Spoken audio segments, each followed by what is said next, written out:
Bonjour à tous. Bonjour Jean-Paul Garot. Bonjour. Lundi dernier, la délégation du Rassemblement national, à votre initiative d'ailleurs, a proposé que le Parlement européen débatte en séance plénière de la liberté d'expression face à la montée du fondamentalisme religieux. Pourriez-vous nous dire un petit peu plus ce qui s'est passé exactement pendant la session plénière ? Oui, j'ai souhaité que le Parlement européen débatte d'un sujet évidemment essentiel, qui est celui de la liberté d'expression face à la montée d'un fondamentalisme, d'un totalitarisme, qui est celui du totalitarisme islamique. Je l'ai fait dans la suite de cette affaire Mila, qui a occupé et qui occupe toujours évidemment beaucoup de monde dans notre pays et ailleurs, du nom de cette jeune femme qui a été harcelée, injuriée, menacée de mort, parce qu'elle avait simplement osé émettre une critique sur l'islam.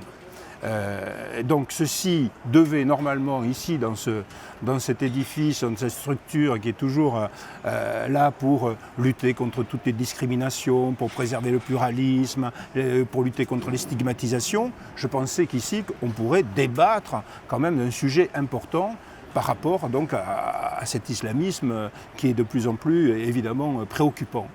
Eh bien, cela m'a été refusé. Ça m'a été refusé. Alors, il y avait 362 députés en séance, 278 députés ont voté contre ma proposition. On y retrouve bien sûr les socialistes, on y retrouve La République En Marche, on y retrouve la France Insoumise, Europe Écologie et aussi les Républicains qui ont voté contre cette proposition, qui pourtant, pour moi, tombait sous le sens.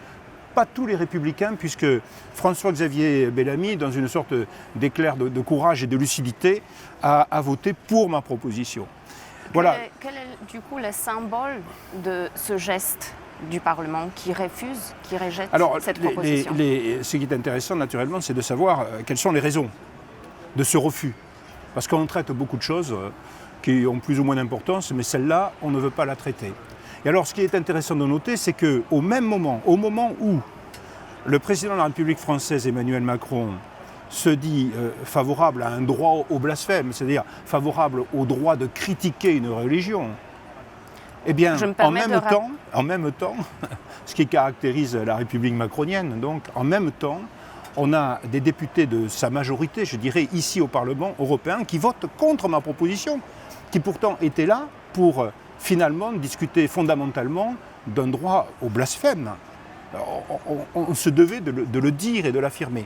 Donc la réalité, c'est que derrière tout cela, si vous voulez, il y a des mots qui fâchent, qui dérangent, qui gênent. Et ici, parler de montée de l'islamisme avec toutes ses répercussions, on ne veut pas en entendre parler. Voilà. Juste pour rappeler, donc, le blasphème n'est pas un délit en France. Il est possible de critiquer, voire d'insulter une religion, mais il est interdit en revanche d'insulter les adeptes d'une religion. Si on parlait du christianisme en France, si on utilisait le même mot que Mila, la jeune fille, quelles seraient selon vous les réactions des gens, des chrétiens et pas uniquement ? Je crois qu'il y a deux poids, deux mesures. C'est-à-dire que je crois que là, il n'y aurait eu aucune velléité pour ne pas poursuivre cela ici. Et là, il y aurait eu certainement un vrai débat. Là, on en aurait parlé. Voilà.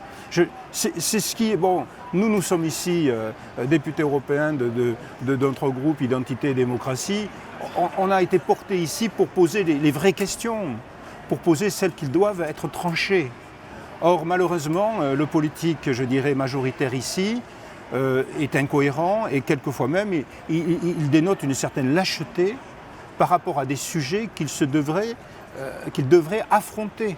C'est ça qu'on nous demande. Justement, et là, on ne veut pas en entendre parler. Lâcheté, c'est le mot que vous utilisez sur vos réseaux sociaux. D'ailleurs, sur votre Facebook, vous parlez de l'islamo-gauchiste que, je cite, pour eux, toujours prompt à dénoncer toute dérive homophobe, inégalitaire, discriminatoire, tout est critiquable sauf l'islam. Vous dites également que leur objectif est la création d'un délit de blasphème en Europe, c'est ce qu'on vient de dire. Oui, c'est cela. Où sont les féministes ? Où sont tous ceux qui veulent pourfendre les opprimés, enfin tous ceux qui sont attaqués pour des raisons homophobes ou autres ? Où sont-ils ces défenseurs-là ? Là, par rapport à cette affaire Mila et tout ce que ça veut dire, il ne s'exprime pas. Vous voyez, donc il y a une sorte de soumission, je dirais. Il y a une sorte de soumission à une sorte de politiquement correct, teinté d'islamo-gauchisme, se voulant être progressiste, vous savez, quelque chose qui est insupportable. Alors bon, écoutez, moi je dis les choses telles qu'elles sont. Nous devons affronter les réalités d'une évolution que nous connaissons par rapport à ce mouvement, par rapport encore une fois à ce totalitarisme. C'est à nous de faire les choses. Et d'ailleurs, je suis persuadé que nous sommes les seuls à pouvoir le faire. Voilà. En parlant encore de l'affaire Mila, certains disent que c'est une icône aujourd'hui, une icône un emblème, elle est devenue un emblème, un étendard, une icône. Une icône de quoi selon vous? Parce que certains disent que c'est une icône de la postmodernité, comme Mila et Greta Thunberg par exemple, qui par leur jeunesse, par leurs études inachevées, peuvent parler en toute innocence. Ouais. Moi, je crois que, on a dit beaucoup de choses. Je crois très simplement que c'est une jeune fille qui utilise un vocabulaire certes un peu direct et même vulgaire, il faut bien le dire, et d'ailleurs elle l'a reconnu elle-même, qui parle, je dirais, aux jeunes de son temps. Par rapport à quoi? C'est une jeune fille qui a été harcelée par un jeune d'origine maghrébine, je crois, et puis elle émet à cette occasion des critiques par rapport à ce harcèlement dont elle a fait l'objet, dont elle est victime. En plus, et ensuite des critiques à caractère homophobe dont elle est victime également. Et puis bien sûr, par rapport à l'islam, elle dit ce qu'elle pense de cette religion. Quoi de plus normal, je dirais, de dire cela? Et par rapport à cela, il y a un torrent de haine en réalité qui s'est déversé contre elle. Et elle est devenue une sorte d'icône, mais malgré elle, parce qu'il a fallu trouver un endroit pour la scolariser, alors pour qu'elle ne risque plus sa vie. Enfin, il faut imaginer le calvaire qu'elle est en train de vivre. Ce qui est arrivé à cette jeune fille peut arriver à n'importe quelle autre personne. Tout le monde devrait se sentir concerné. Elle a osé dire quelque chose. Donc, on est là pour l'aider dans elle-même, et puis surtout pour que cela n'arrive plus. Donc, à nous de combattre. Selon vous, du coup, c'est une icône de la liberté d'expression aujourd'hui? Oui, elle est devenue cela, peut-être même à son corps défendant, mais elle est devenue cela, et il faut l'aider, parce que la liberté d'expression, nous sommes dans un parlement. Si ici on ne parle pas de la liberté d'expression, on n'en parlera jamais ailleurs. Très bien. Je vous remercie beaucoup. Merci à vous. Merci à tous.